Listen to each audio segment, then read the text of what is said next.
Assalamualaikum warahmatullahi wabarakatuh. Jumpa lagi dengan saya di Inspirasi Hari.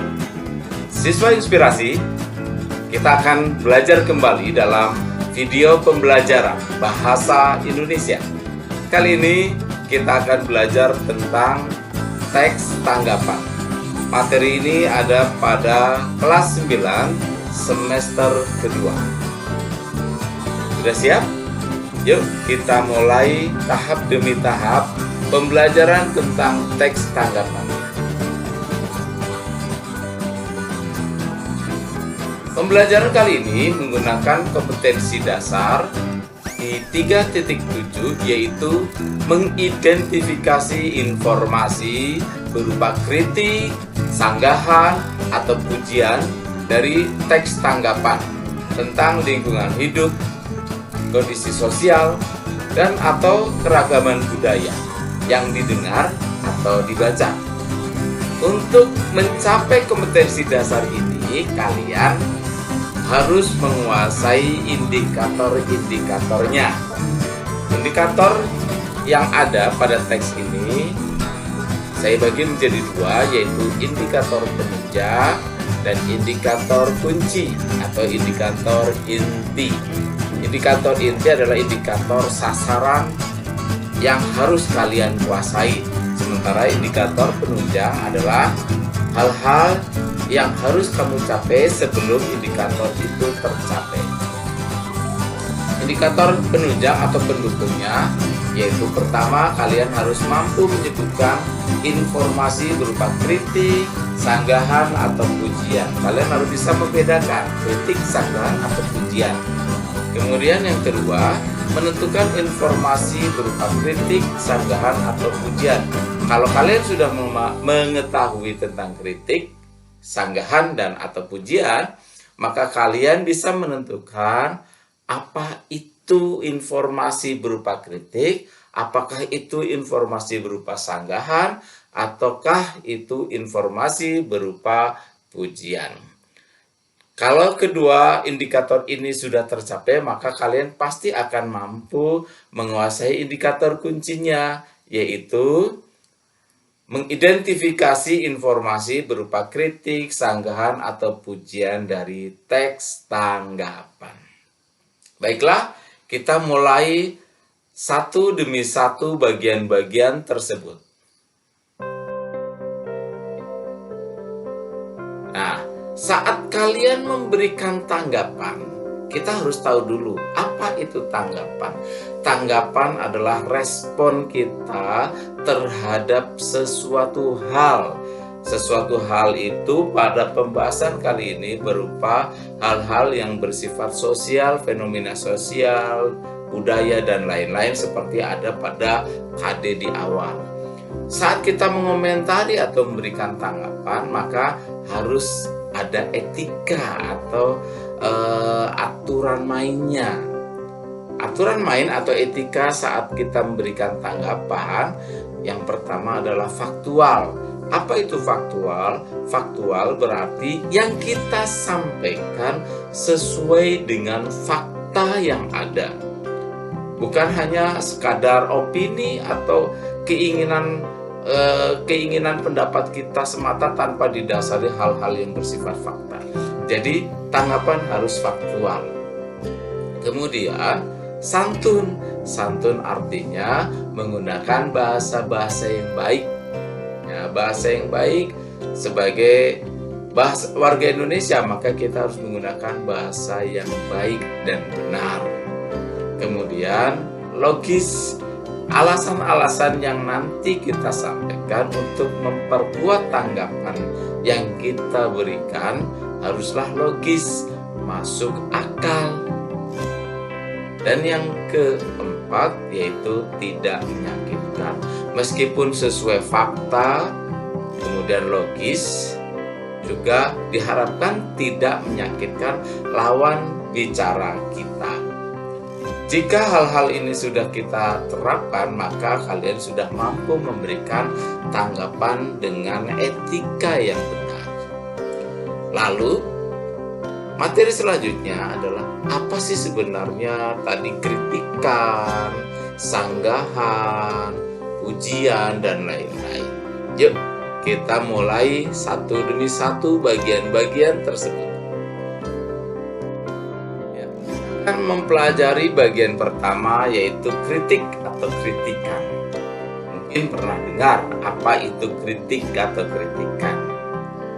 Coba diingat-ingat, apa itu kritik?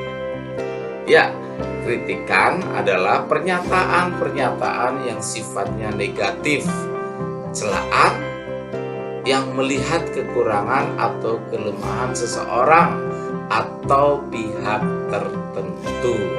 Nah, seperti ini pada gambar, itu ada fenomena-fenomena sosial yang sering kita lihat di jalanan. Mungkin kita akan bisa mengkritik karena di sini ada tampak hal-hal yang negatif. Coba, menurut kalian, bagaimanakah yang negatif? Ya, banyak hal-hal yang negatif di situ, yaitu berboncengan melebihi batas yang disyaratkan. Salah satunya itu. Sementara di jalan dalam keadaan melaju dengan kencang. Tampak pada gambar tersebut meskipun memakai helm, tetapi agak bahaya ini ya. Nah, saat kita sudah melihat itu kelemahan-kelemahannya, maka kita mencoba menuliskan kritikannya. Contohnya adalah kritikan seperti ini. Penegakan disiplin berlalu lintas di Indonesia ternyata masih belum mendapatkan respon yang baik dari warganya. Ada-ada saja tindakan disiplin dari warga untuk secara sah melanggar lalu lintas. Menerobos lalu lintas dan tak memakai helm adalah hal yang terlihat biasa. Bahkan pada kasus yang lebih ekstrim, seringkali kita melihat pemotor dengan penumpang yang melebihi batas. Terkesan mereka tidak takut bahaya yang mengintai. Meskipun sebenarnya itu adalah tindakan bodoh dan ceroboh. Ya,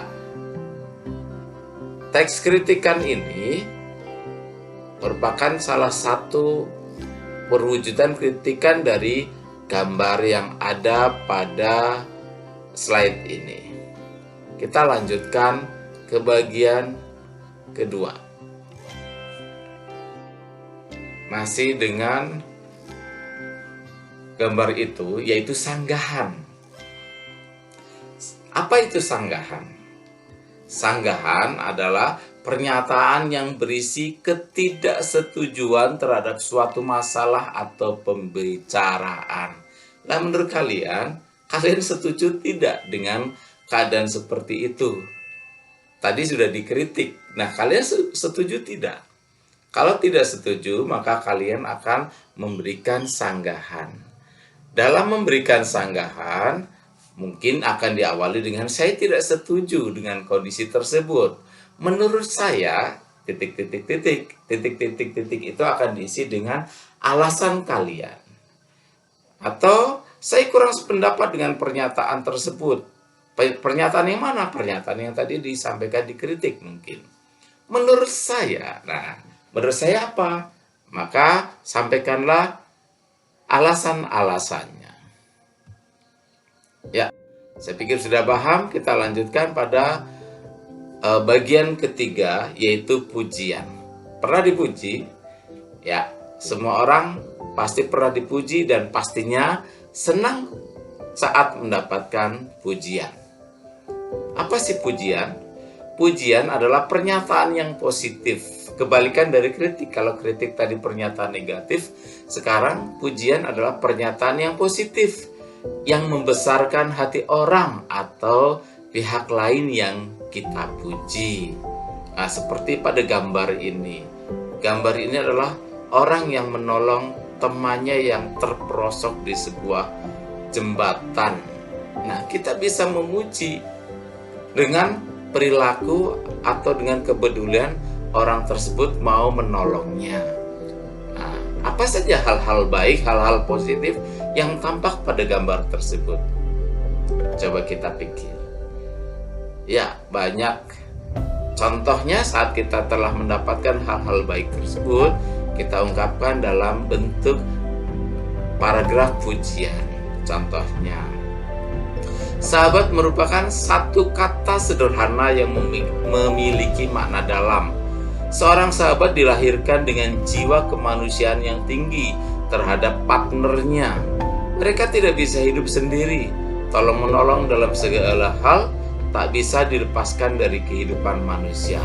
Saat seperti itulah hidup terasa indah, bersatu dalam hati, baik suka maupun duka. Dan itulah sahabat sejati. Nah, ini saling tolong-menolong, memuji.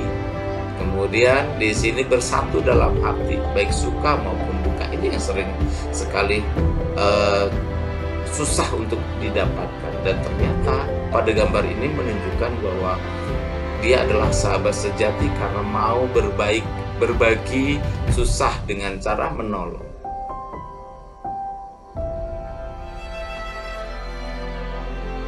Ya, selanjutnya adalah alasan. Saat kita memberikan kritikan, sanggahan, ataupun pujian, kita akan lebih mantap jika memberikan sebuah alasan. Ya, alasan itu akan memperkuat tanggapan yang kita sampaikan tersebut. Alasan apa? Alasan adalah pernyataan yang mengungkapkan sebab atau alasan terjadinya sesuatu. Hal itu ditandai oleh penggunaan konjungsi sebab, karena, oleh karena itu, atau yang sejenis dengan hal-hal tersebut.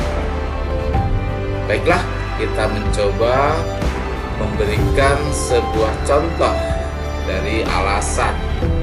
Di sini ada gambar orang kebanjiran, ya, daerah kebanjiran. Di sini contohnya adalah permasalahan air akan semakin krisis di Cekungan Bandung karena ada 3 hal yang menjadi inti permasalahan. Pertama, lemahnya kontrol dari atau otoritas negara terhadap penyedotan air tanah, sehingga mengakibatkan berkurangnya cadangan air tanah untuk penduduk sekitar.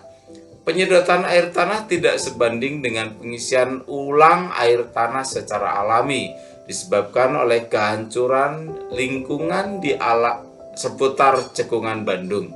Hal ini mengakibatkan terjadinya penurunan muka air tanah dangkal dan dalam. Penurunan muka air tanah itu menyebabkan terjadinya penurunan muka tanah yang kemudian akan mengganggu konstruksi jalan, bangunan, dan juga rumah. Dalam contoh alasan ini, banyak sekali hal-hal yang bersifat kausalitas atau sebab akibat yang ditunjukkan dengan konjungsi kausalitas seperti sehingga, kemudian disebabkan, mengakibatkan, menyebabkan, dan seterusnya. Ini menunjukkan alasan-alasan untuk mendukung pernyataan-pernyataan yang ada pada kalimat awal, ya, yaitu terjadinya krisis di permasalahan air yang semakin kritis di Cekungan Bandung. Ya, di sini ada 3 hal. Semuanya adalah alasan. Ketiga hal tersebut adalah alasan. Kemudian saat kita memberikan sebuah tanggapan, kita juga bisa memberikan sebuah saran, ya, saran. Apa itu saran? Saran berupa pernyataan yang mengungkapkan jalan keluar untuk menyelesaikan sesuatu. Pernyataan untuk suatu perbaikan tentunya. Hal ini ditandai oleh penggunaan kata-kata seperti perlu, sebaiknya, seharusnya, atau kata-kata lain yang senada dengan ini. Contohnya adalah di sini masih dengan gambar banjir atau permasalahan tentang banjir. Banjir merupakan satu peristiwa alam yang sering terjadi di kota besar Indonesia. Setiap kali banjir, banyak kerugian yang diderita. Salah satu penyebab klasiknya adalah pendangkalan sungai karena sampah. Namun, upaya penyadaran acap gagal. Untuk itu, pemerintah perlu membentuk Satgas Pemantau Sungai yang akan mengawasi tangan nakal masyarakat yang membuang sampah di sungai. Di samping itu, seharusnya masyarakat juga harus sadar akan tindakan mereka tersebut berbahaya. Di sini ada pernyataan-pernyataan yang sifatnya kritik, yaitu tentang banjir yang disebabkan oleh banyak orang-orang, tentang penumpukan sampah yang membuang sampah sembarangan. Kemudian diberikan saran, ada 2 saran, yaitu saran untuk pemerintah, yaitu membentuk satgas, dan juga saran untuk masyarakat, yaitu perlunya adanya kesadaran. Nah, ini adalah saran, dan saran merupakan bagian dari tanggapan. Saran ini sifatnya memberikan perbaikan, alternatif perbaikan-perbaikan. Nah, demikian tadi beberapa penjelasan tentang teks tanggapan, baik berupa kritik, pujian, sanggahan, kemudian bagaimana kita memberikan alasan, dan bagaimana kita memberikan saran. Untuk itu, untuk mengetes atau menguji kemampuan kalian memahami jenis-jenis tanggapan tersebut, berikut saya sampaikan beberapa paragraf atau contoh dari teks tanggapan. Tugas kalian adalah mengidentifikasi apakah kalian sudah menangkap tentang kritikan, pujian, atau sanggahan, atau apakah kalian juga menangkap tentang saran, ataukah menangkap tentang alasan. Permasalahan yang diungkap adalah kamar mandi sekolah. Silakan dibaca. Jangan lupa, kalau kalian sudah menemukan salah satu di antaranya, seperti kritikan, pujian, sanggahan, alasan, ataupun saran, silakan kalian tulis di komentar di bawah video ini.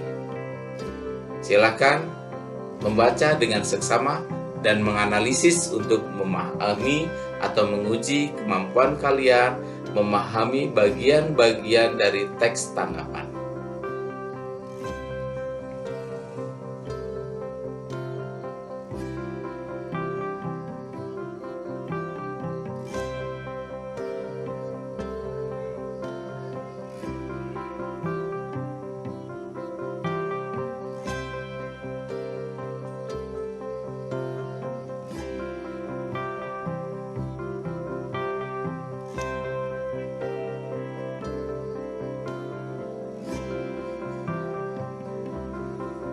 Nah, jangan lupa tulis tanggapan kalian di kolom komentar.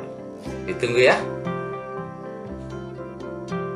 Demikian tadi pembahasan kita tentang teks tanggapan beserta bagian-bagiannya. Terima kasih kalian telah mendengarkan penjelasan ini dari awal sampai akhir. Jangan lupa bantu kami untuk berkembang dengan klik subscribe bagi yang belum subscribe, kemudian beri tanda suka, dan bagikan pada teman-teman kamu yang belum dapat mengakses video ini. Mudah-mudahan bisa bermanfaat. Jika di antara kalian ada yang masih bingung, kalian boleh menanyakan permasalahan atau kebingungan kalian pada guru kalian, atau kalian juga boleh menuliskan di kolom komentar di bawah video ini. Terima kasih, semoga bermanfaat. Assalamualaikum warahmatullahi wabarakatuh.